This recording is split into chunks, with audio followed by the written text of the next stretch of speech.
Good morning, good afternoon, and good evening. We have people from a variety of time zones, so that's why I said that. Welcome to Making It as a Coach, our webinar today. I am here in the video screen. Hopefully you can see it, and hopefully you can hear me.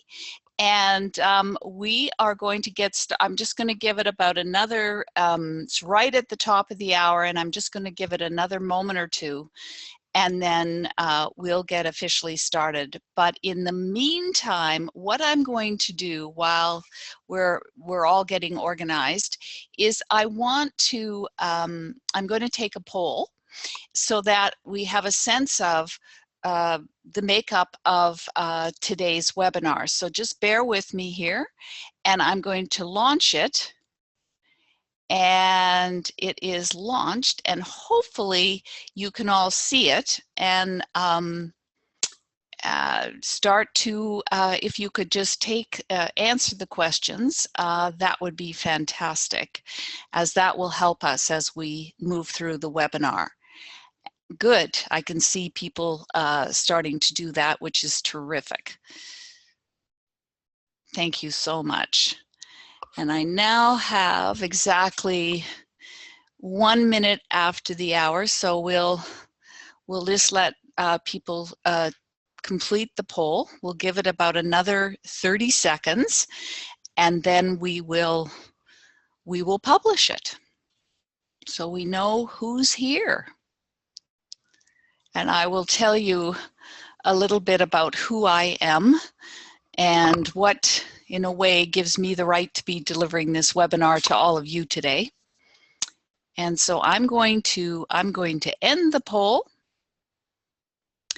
and I am going to share the results, and hopefully you can all see that here. So we've got about 57% are credentialed coaches in this webinar. 64% have worked with a coach.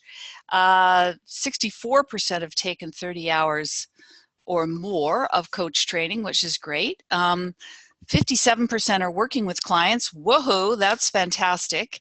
And 79% are exploring about becoming a coach and wanting to learn more. So great, thank you so much for completing this. That is so very helpful. All right, so I will stop that, hopefully, and I will move our slide. So here's all of the stuff about me. And everybody can read, and some of you have been to these webinars before, and some of you haven't. But I'm not going to read all that back to you. All I can tell you is that I am an absolute passionate advocate for coaching. And having been in it for about 20 years and been a coaching educator for about 19 years or so, I got into educating people about coaching very quickly because it was growing. Anyway, I'm passionate that we need coaches out there in the world. We need people to learn coaching skills who are leaders and managers. And I'm passionate that those people that come to this and invest their time and their effort and take the education, etc., make it as coaches so that they're doing what they love. Because what I found is coaches are extremely passionate as well. And that's because they light the fire under people. They capitalize on people's potential. They support them in doing that. They bring out the best, and they make a huge difference when working with their clients and their coachees. So that's a little bit about me. And I've had lots of education, and because I've been an educator, I know a lot about coaching, but not everything. What I want to do today is I want to share with you some things that I've learned along the way. And my objective here is that you are investing an hour of your time, approximately an hour of your time, to come to this. And I want you to walk away with something that is going to be of value to you. So I'm going to touch on the need for coaching, just a little bit more information about that. I'm going to touch on coach credentialing. That could be a 3-hour conversation all by itself, but I'll give you the high level, just a little bit about it, or some about it. And then we're going to talk about what clients look for in a coach, what I've seen clients look for in a coach, and then we're going to talk about the strategies for success. So that's what we're going to do today. And I'm going to be referring to some notes that I have every so often, and looking at that as well. And so here's the thing. Why is this happening? Why are people wanting to be coaches, and why is there the demand for coaches? And again, you can read the slide, because we are dealing with exceptional, dramatic, profound change in our worlds, in the world of work, in the world period. And really what coaching is about is supporting people in adapting to that change, because it's so fast. I was recently giving a keynote on this in New Mexico, actually, and I asked the audience of people that were at this presentation, and I said to them, how many times in just the last week have you had to learn something, figure something out about a new system or process, or a redesign of something, had to sort through some new, potentially, software that you're working on your computer, or there's been a whole new initiative taking place in your organization? I watched as people raised their hands. Remember, this is just in the last week that I asked them this question. And I would say, as I was looking, that probably about 85% of those people raised their hands. So this is why, one of the reasons why, of huge reason why coaching is in demand. But here's a little bit more that I just want to share about this to you, to support you as you're growing as coaches and expanding in the work that you're doing. There was a global coaching study done recently by the ICF, which is the International Coach Federation. And it started they started to do a benchmark in 2007, and then they redid it in 2012, excuse me, and then again in 2016. Now there's a number of bits and pieces of information from it, but for the purposes of today, I think that it's really important for all of you in terms of the thinking you're doing about making it as a coach. And that is that there's a growing mix of practitioners in coaching, as well as a growing demand for leaders and managers and HR and talent development professionals to learn coaching skills as well. I thought that that's a change from when they first started it in 2007. So the demand, not only for coaches, but also for leaders and managers and HR people, etc., to have some competency in coaching skills, has grown as well. And that, I think, is very interesting and significant. As well, the average income for a coach is $61,900 US, and globally it's 51,000, because they had responses to over 137 countries. And the global total revenue, this is just to show you what's happening, is was $2.356 billion US. And here's the kicker with that. That is up 19% over 2011. So, and the respondents, the people who are filling out the surveys, etc., 75% of them expect it to increase. In other words, the revenue generated as well, and obviously the demand. So that's just a quick reason why it's happening, aside from, of course, I mentioned the demand for change. And so the first thing I want to talk about, or the next thing I want to talk about, is, do you even need a credential? Some of you already have one. Some of you are wondering about it. And you can see what I'm saying on the slide here, that it definitely demonstrates knowledge and skill, builds confidence. It makes, it's a commitment to the profession. And in my opinion, it builds your confidence. In other words, it makes it easier for you to then start working with people because you've done something. You've had to go through rigor to achieve a particular credential. It opens doors, and it can also, and whether you're going to be a external coach, internal coach, that's who I'm speaking about, internal, external, or a leader as coach, or an HR professional as coach, or someone in talent and development. And so why is this important? Because what's happening is the public is becoming more and more educated about this.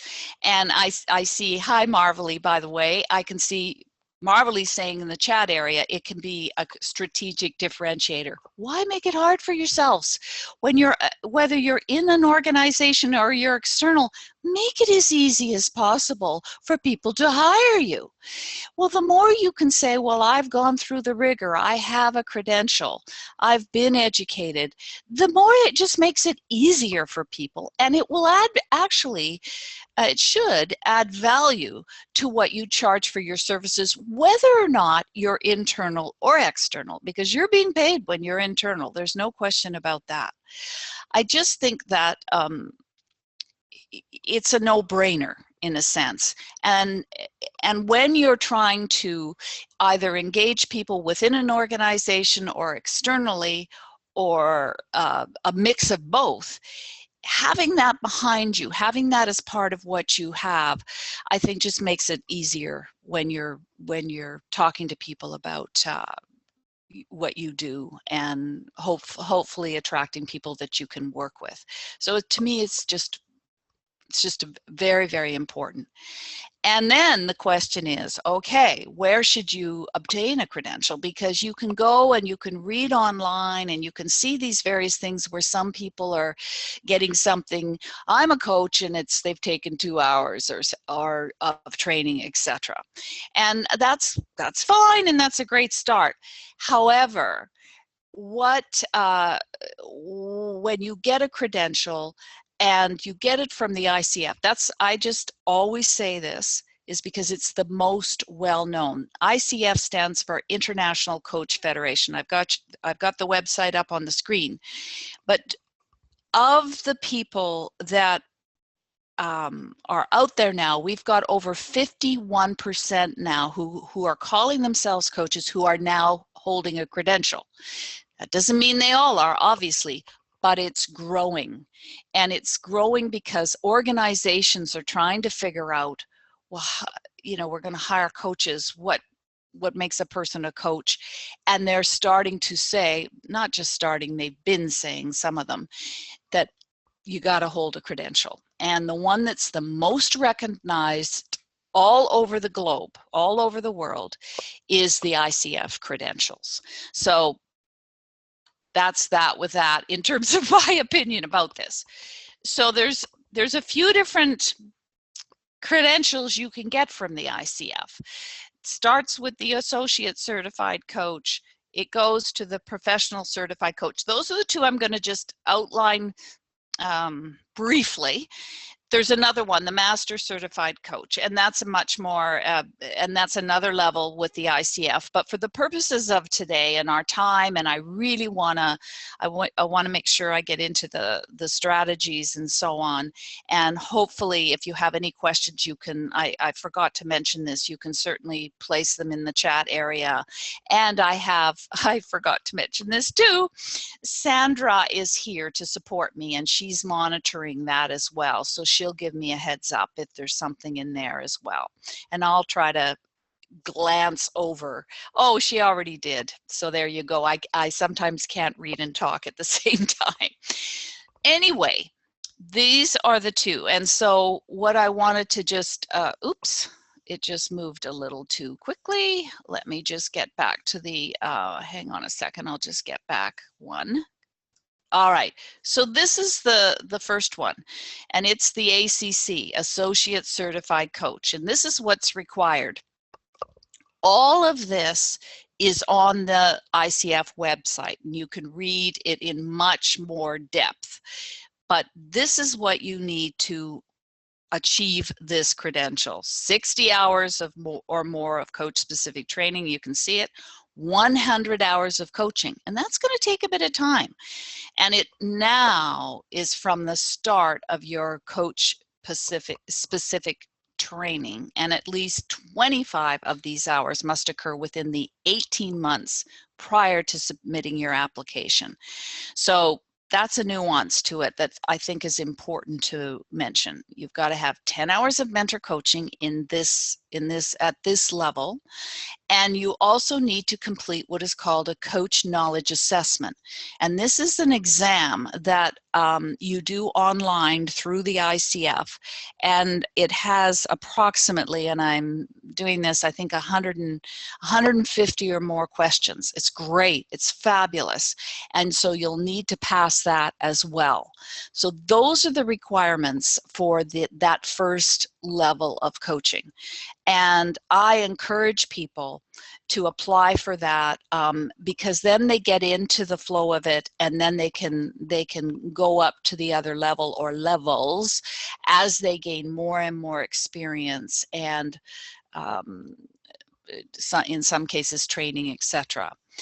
So the other credential that I'm talking about is the PCC requirements. That's Professional Certified Coach. That means you have to have 125 hours of coach-specific training, and 500 hours are paid, and 500 hours, 450 of which are paid, must be paid. And you can see this here. You've got to have worked with 25 clients, 50 hours within 18 months of application. Again, that's, or 500 hours, it should have said, that's a typo, my apologies. 10 hours of mentor coaching. If you're on the, there's a few different pathways. Some people will apply that have not taken any coaching education, and they will submit documentation. Some have come through ACSTH, and some have gone through an ACTP. I'm not going to get into all the nuances of it, but I'm trying to just give you a reasonably high-level overview. And they'll take the assessment, just like I mentioned before, and there will be a performance evaluation for those who are going via the ACSTH path or the portfolio path. Again, there's loads of information on the website about that, but you could these are just, in my opinion, no-brainers. However, what I will tell you is that it's going to take time. So when you're investing in coaching education, always have that in mind, that you need to realize that these things are going to take time. And like I said, that first level only requires 100 hours, but it's going to take time. And for those of you who are working in organizations, what would be really important is that if the person that you report to, your boss, as part of what you do says that you coach, that's fantastic, so that you can start documenting those hours, and they must be a half hour at least in duration. There's way more involved in this, but just to give you that, don't delay in doing that, because you can start to accumulate your hours a little bit quicker. And I can just see somebody said something, but they're just saying hello. Hello. That's just nice to see that, unless they were going to add in another question, and I don't know that they were. So sorry, I'll move on. So to me, it's a no-brainer. Get the credential. And I'm just going to hold it for a second, just give a moment or so if anybody has any questions about this segment. I'm suspecting a number of you already know about that. And at the same time, you would be using you would extend the hours. In other words, you would have already documented your first 100 if you went to the ACC level. Then when you went to the PCC level, you would be adding in another 400 hours. I hope I'm making sense. You're not starting all over again when you go up these different levels. You'll just be adding your hours as you'll be documenting that and applying for your PCC at that point. Hopefully that makes sense. Yeah, okay, good, great. Okay, so now what are clients looking for? What are they looking for? They want results. I've never worked with a client who doesn't want something as a result of either investing, paying me themselves as a coach, or anybody I know who works with clients. I've never known anybody who doesn't want something. There's got to be a darn good reason why they're going to invest. And that would go the same if you're working internally in an organization. So what is it that's going to tell them that that this was of value? Because I can guarantee you, if they're paying you or their organization is paying you, they're going to want to know what is happening as a result of this coaching. So it's really important that you find out, and a term that's can be commonly used is that there is a gap between where they are and where they want to be. There's got to be a gap. If there isn't any gap, coaching is going to be real tough, because there's nothing to do if they feel that there's no gap between, like I said, where they are and where they want to be. So that is very, very important. The other thing is, this is what I find many, many times, is that they want what you have. So think about what you can leverage. As you know, with all of your background, what have you done in your life? What is it that they're going to want, or that you can offer? Success as an executive, I'm just using that as an example. Success as an HR practitioner, success as a leader in an organization, success as somebody in the healthcare field, but you've done something. You've done something in your life. They're going to look at what your background is. Let me tell you, that will absolutely happen, and it'll happen.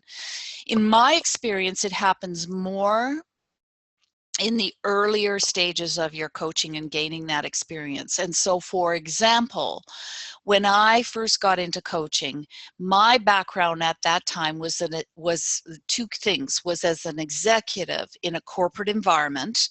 I was in a leadership position, and I had also been an entrepreneur and worked in the real estate and development field. And so what I attracted initially, and what I went out and spoke to, or started to look for clients, was in that arena.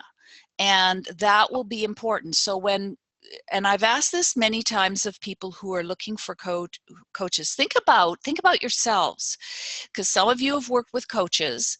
And actually, I think when I took the poll, what was it, 64% of you have.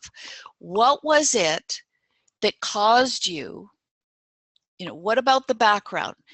Most people I look at will look at your background. What have you done? What do you bring to coaching? So your ability to identify that and effectively communicate that will be important. And then, as you can see, the second piece of that is what gives you the right. That's where I say get a credential. It's a no-brainer. Or be on the credentialing track. In other words, because it might not happen right away, use that. I've just completed a program. I'm now documenting my coaching hours. And it's an approved program by the ICF, etc. So leverage it even if you don't have the credential yet, but that you're on the getting a credential track, so that that is not going to be an issue for them. Obviously, and another way is a referral. Who's going to recommend you? Who are likely people that could say, it'd be great to work with Jim, for example, or whoever. Really important. So think about that. Also, and this one I think is really important for us as coaches, is your energy. In other words, when they speak with you, when they're interacting with you, they are feeling energized and they're feeling mobilized to take action. Here's the thing about coaching. Ideally, when you're coaching someone, they should be more energized at the end of the coaching than they were at the beginning, because they've worked with you, you've supported them, you've used your coaching skills, and they are you've mobilized them in some way, because coaching is about forward movement. It's about moving forward and taking action. And so this will be very important to a coachee or a coaching client, is where's that energy coming from? How am I feeling when I'm working with this particular coach? So that, to me, are the very critical things that clients are looking for. All right. So then, how are you going to make it? And the thing is here, you got to think about, what is it that's going to tell you you're making it as a coach? What is your unique definition of that? What is going to tell you that I'm making it? How are you going to know? Because there's all different ways that people will think about this and look at this. And I think it's really important that you identify, what does that look like for you? So a few examples are, so for example, there are a lot of people who come to coaching who are working in organizations. They want to leverage it as part of what they do in their organization. They want to develop their skills. They want to grow their record of success. But many of them also want to segue out at some point and have their own coaching business. So for some, it will be when I'm on my own and I'm working on my own as a coach, and I have my own coaching business and I'm making X number of dollars. That may be, what's going to tell you. But they also, in my experience, it's a lifestyle choice. It's a big lifestyle choice. It's what I want to do, how I want to have my life being, and I want to be doing work that I love, and I want to be spending my time doing that. And when I was an executive in an organization and I was getting weary of it, I had to really look at what about it, if anything, was that I loved. And the part that I loved, the part that just gave me energy that I could do all day long, was supporting people in achieving results in achieving whatever it was that they wanted. Well, in real estate, it was in the real estate and development arena. They were managing projects. They were raising financing. They were having to sell themselves to developers, et cetera, et cetera. So those were the things that they wanted to do. So that was really that was the part that I just loved. The part I didn't like was was some of the other aspects of that work that just actually I got really bored with, and I wanted to just spend my time supporting people and achieving what they wanted. So what is going to be your way to make it as a coach? And I've got this slide here to sort of, we're going to go into these items, but here's what I felt was really important, was investing. These were the strategies. These were the key things that can support you in making it. Investing in education, we've talked about that. Leveraging your strengths, what are they? We'll talk about that. Giving yourself time, not being a secret. Biggest, in my experience, block is being a secret and people not knowing what you do.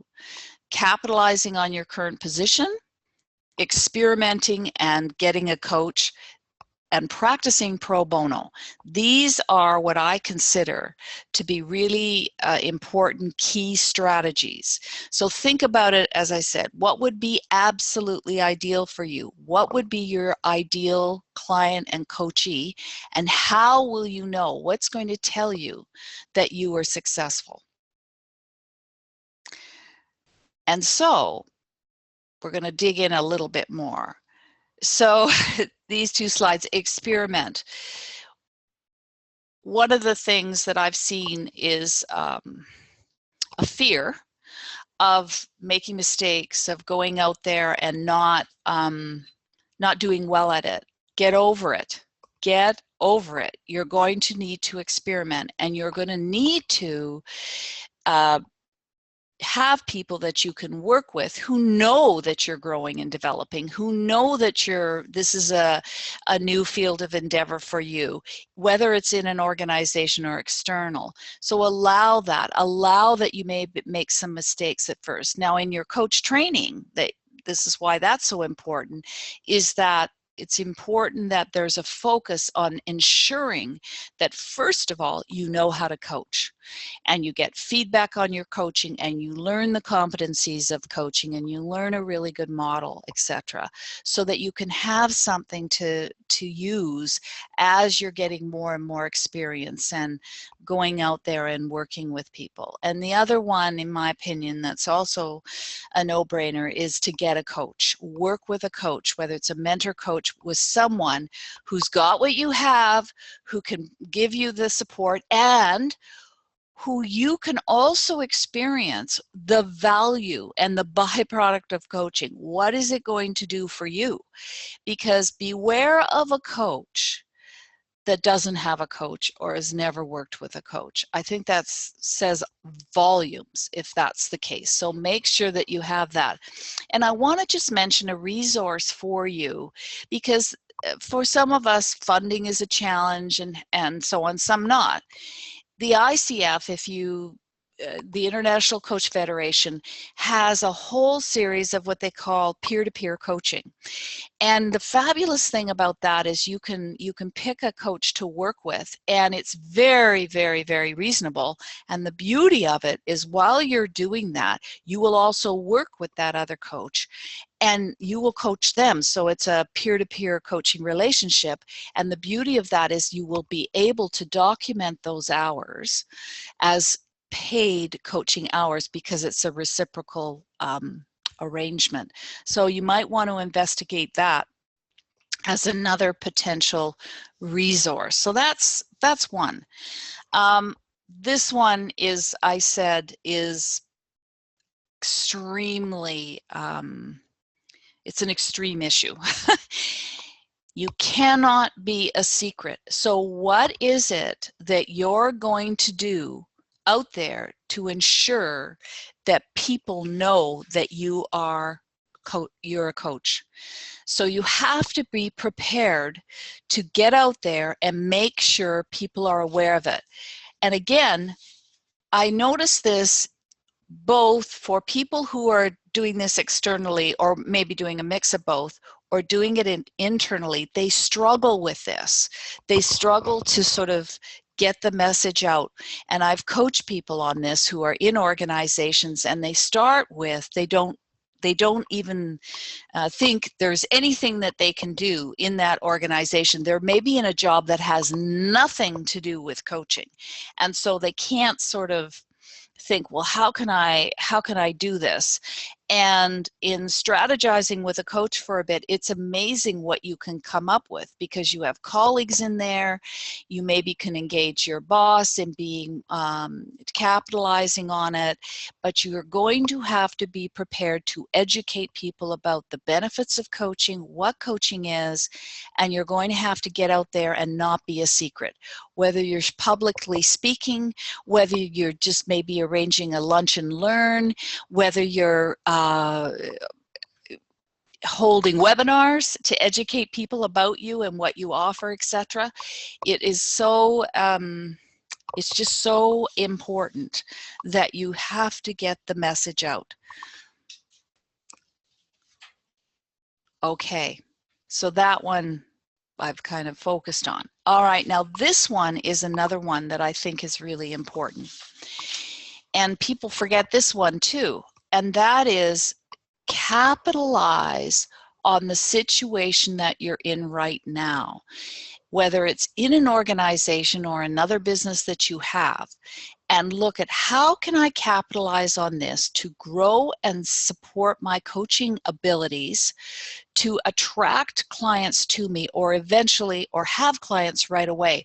So what is the case that you can make, if it isn't already the case, in your organization for people to use you for your coaching? What is it that you can do that will have you be able to maybe put some of your time into coaching? Or maybe it's also, who could you work with in an organization that would help you, create your coaching hours? And here's another one that I think is really important, is look at what you're doing in this organization. And if you're going to be using a coach approach to it, you're going to be using your coaching skills as you're overseeing an initiative of some sort. Start to document the results that are being achieved, even if it is not paid. That it's something that you can do that can begin to tell your story. So for example, I worked with, I'm just using this as an example, 3 brand new people that had joined an organization. And I measured how long it took them from being, onboarding them. I used my coaching skills, and from the time that I started with them, and I'm just using this as an example, to 6 months later, what happened as a result. And hopefully you may even have stats so you could get a hold of, or look to create them. Where is it at right now, and what's the difference as a result of leveraging coaching with the people that you're working with?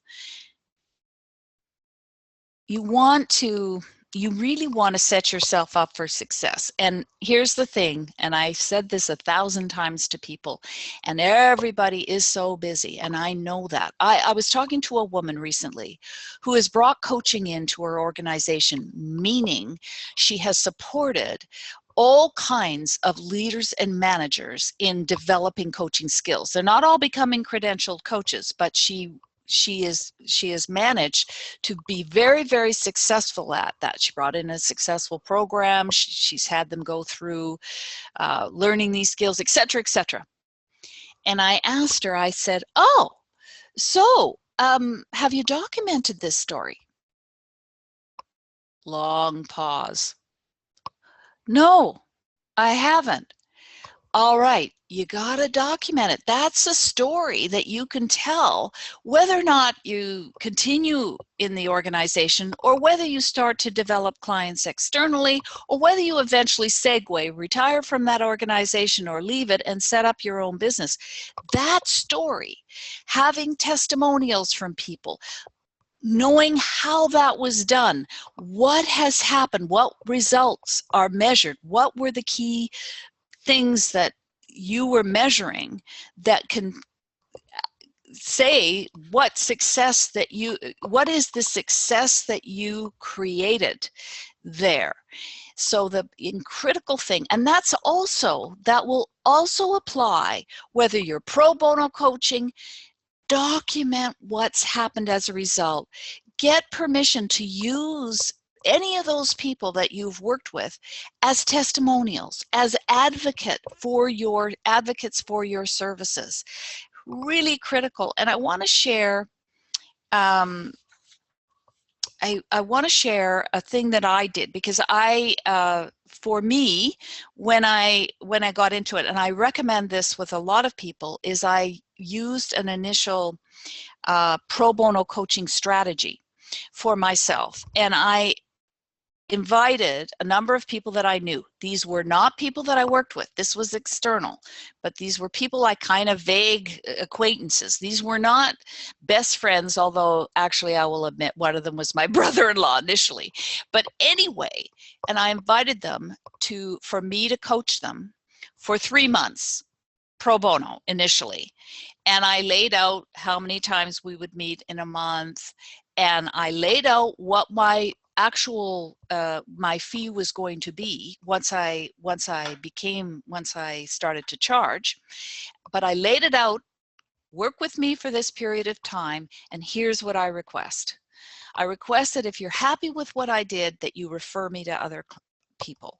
I request that you provide a reference for me. And also, if you are happy with me and you want to continue on, this is how it will work. This is what I'm going to charge. I started with 5 people. Those 5 people did not all turn into paying clients. One did. The rest of them didn't. But they all became advocates for what I did. And that led to paying clients. And I also, they were interviewed for an article that was being written about coaching, not just about me, but about other people. And I had people that the writer could interview. And those interviews that were done, when that article showed up, I got a call that very day, the first day it showed up, and I had a paying client. So think about what is going to be, a way for you to get that credibility, to capitalize on your situation, to, it's really, I can't emphasize this enough. And some people think, oh, capitalize, oh, I don't know what that is, and so on and so forth. So, and I see somebody is making a comment about that. So there you go. Really, you've got stories to tell already. All right. This one, give yourself time. I know that also is important. So set yourself up to be successful. Make sure, I always say to some people, don't quit your day job. Make sure that you've got some other sources of income. And by the way, many coaches are not just doing, they're not just doing one-on-one coaching, for example. Some of them are doing consulting. Some of them are doing training. They're coaching educators, meaning they're teaching others coaching skills, etc. But give yourself time. It's so important that you recognize that. And I will share with you, when I got into coaching, and it took me 18 months from the time that I started taking some coaching training to the time that I was able to let go of my other responsibilities and focus full time on coaching was 18 months. And at that 18-month mark, I don't want to mislead anybody, I was earning an income. It wasn't as much as I'd been making, but I was confident at that point that I was able to do that. But that was an 18-month period.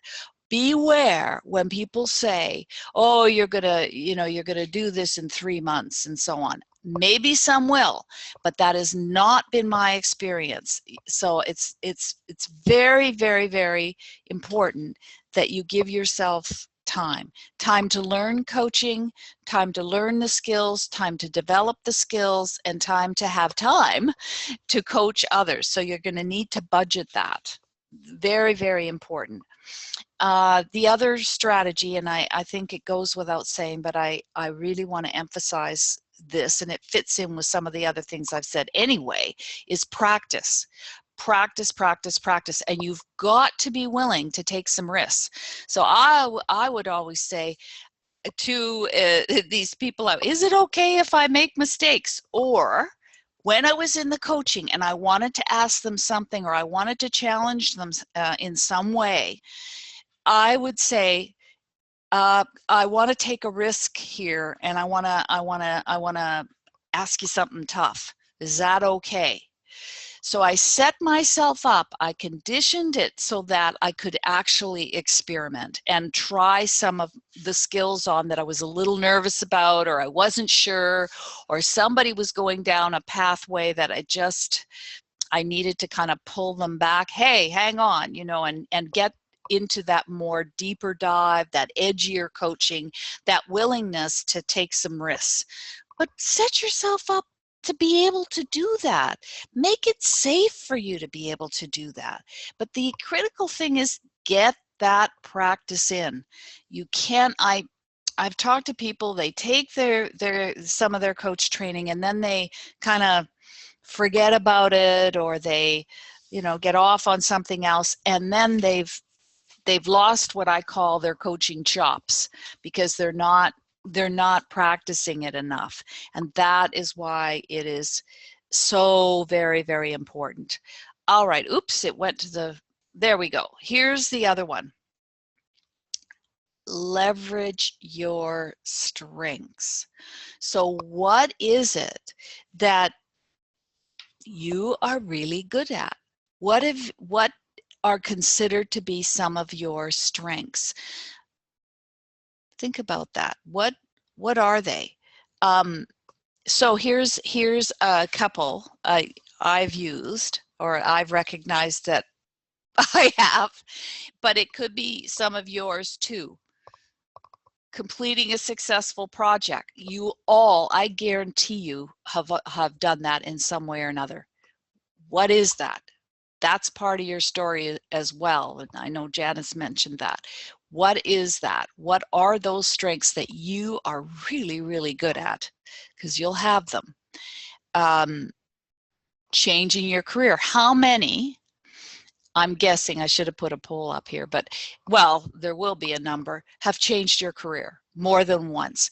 That is a big strength that you can leverage, because nowadays, remember we talked about change and the huge demand for so many different things that's changing. People are changing careers, as you know, the statistics are there, a lot faster, a lot more often. They're doing different things. Have you got a record of success at doing this? That's something to also, that's a huge strength that you can leverage in people that you work with. You may be working with people who are also in transition, who are also looking to change careers and so on, or they may be internal, but they're not secretly, but they want to do something different. They're bored. They want another challenge. Have you got a record of success at doing that? Very, very important. What about leadership? What if any of you have been leaders either in your organization, in your own business, maybe in the community. What have you done that you could share? You know, you successfully led a campaign, maybe a political, I'm using these are examples, but I'm just thinking, what have you done that you can leverage as a strength in your coaching? Because people will want, like I told you earlier, or I talked about earlier, is people want what you will want what you have. And so it's important that you can communicate what that is.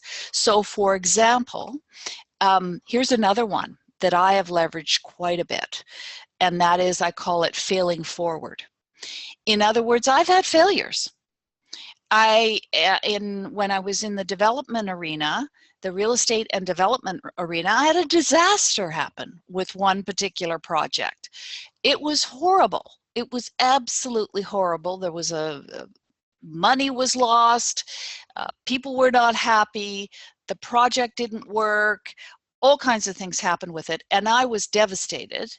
But I recognize what a value that was, because I learned so much that then, of course, I had successes too. But leverage that, fail forward. What, even in your current work, what has not worked, but what have you come out of? What have you learned as a result of that? And what have you done since, or what are you doing now where you had some sort of a failure, but you moved forward? That is so critical. It's failing forward, because the people that you will be working with, whether they're internal, oops, or external, this screen just changed for some reason. Oops, there we go. They're going to have failures. That's one of the reasons why they need a coach, is because it's hard. It's hard with all the change that they're dealing with the demands, the pressures. This is the safe place where they can talk it out. And you, as a person who's had to deal with that yourself, can leverage that in that coaching, because guaranteed, that's why they're not there because they're just swimming along and everything's going fine. They're there because they've got some challenges, or they're struggling through a project that's not going well, or they have a team that they're working with that isn't jiving well. That's your job, is to support them in moving through that. So that is, I think, is a big one to recognize. And so I'm just curious, and I see that the chat is somewhat quiet, but I'm curious as to what is coming up for you and what questions are coming up as a result of what we've been talking about here. I'm going to give a moment. And actually, I have a question. I'm curious because we have a number of people on this call who are already coaches, and I'm curious as what has worked for you, what has been successful for you, and if you can raise your hand and would be willing to share that for a moment, that would be fantastic. Anybody willing to do that?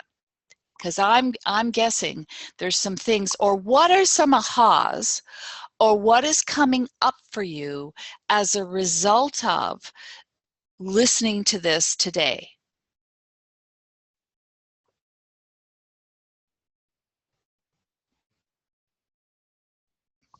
Don't all jump at once. All right. So if it does, I'd love to hear it in the, you can just, yes, for the current coaches, what strategy did you use to attract your first 100 coaching? Fabulous, Jim. That's a great question. Yeah, and some of the other people can talk, because we've got about 57% are credentialed already. So what was it that they did? And I encourage them to comment in the chat area. Somebody's asking, what are the minimum requirements? All of that in terms of the GST, what I say to people is you need to talk to your accountant about that, by the way, and check in, because initially, if you're just getting started and it's not achieving high levels of income, you don't need a GST number right away for those of you located in Canada. But you're going to have to look at the local requirements in your area as to what will be necessary to do. And there's a lot more to that, the business side of it. But back to this 100 hours. So I mentioned the peer-to-peer coaching is a resource. The pro bono coaching, meaning to get some of your hours that way. Here's a great one. Connect with those who know your value. Work your network. It's humbling, but do it. Absolutely. Oh, and I see somebody. Thank you so much, Kelly. That's a great, yes.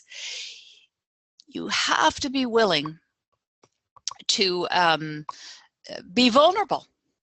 Honestly, you have to be willing to be vulnerable and ask for people to work with. So find your niche. What is it that, great, thank you for putting that focus on who your ideal client is. It helps you leverage your strengths. Another thing that I found worked really well is I joined a couple of different networking organizations. One was like a big chamber of commerce. Another one was a business-to-business networking. And I came prepared to provide value. So here's what's different. A lot of those, for some people, they just hand out their business cards. You know, everybody's handing out their business cards. And what I think is another approach, and business card is totally fine, but is what is it that I can do to add value to those people I'm interacting with? And so I came prepared with a little handout, top 10 tips to save time, or whatever it was that I thought might be timely in this particular group. And instead of me handing out a business card, I handed that out, and I obviously included my information. Here's another one that worked really well for me, is with everybody that I interacted with, my approach was, how can I add value? And I just automatically started to use a coach approach with that person, because people love, not everybody, but a lot of people love to talk about themselves and talk about what they're doing, what in their challenges, etc. And you'd be amazed when you start to adopt a more coach-like approach and find out and be curious about that other person and ask a question. What are you finding? You know, I mean, in these networking groups, or when you're mixing with people, what's going on for you? What are you finding is your biggest challenge right now? And get them talking, and use your coaching abilities to have that interaction. Because remember, your approach, or my approach certainly, was to add value. How can I add value to every single conversation that I have with someone? And pull back as much as you can from being the expert, from telling people what to do, and use that approach to bring it out of them. That worked very powerfully, because we got engaged, we started to build a relationship, we started to we were interacting. Now, did they all turn into clients? No, they absolutely did not. But me feeling like having an approach of what can I do to add value was hugely made it easier for me to actually do that, because then I felt I was doing some good for someone, or my intention was to bring that value to them. And I'm just looking, I'm looking there. Oh, and the niche part, that is really important as well, and can be very challenging in the early days for some of us. And so I encourage, so for me, I was struggling because I had this real estate background, and I'd been in development, and I'd also been in leadership, but I hadn't been in every in every field of endeavor. And so I was struggling with that because I wanted to work with, I worked with real estate people, but I also wanted to expand that to working with leaders and managers and people in various fields of endeavor. And so what I focused on was looking for people who were in transition. In other words, they were transitioning in some way or another, whether they were a career tracker and they wanted to go up in their career track, they were brand new in a role, they were wanting to change and get another career going. And that made it a little bit easier for me, because I discovered that there was a lot of people in transition. All right, so I'm realizing too, I'm watching the time and I'm noticing how quickly we kind of threw that. We have things to support you. This is where I can say we have a fast track to ICF credential starting soon. Would love to have you as part of that. We also have a train the trainer, because becoming a coaching educator can be a fabulous added value when you're coaching and being out there, is bringing those skills to leaders and managers and so on in organizations. Very powerful. And the other thing is, talk to me. I love talking to people about this. So please, you'll see my calendar link there, or email me, and we can schedule a little bit of time to speak about what would work for you. And I just want to thank everybody for attending. And we're right on the dot. So, all right. Well, thanks everybody. Thank you for your comments. Thank you for the chat. Thank you for your attentiveness. Have a great rest of your day. Bye-bye now.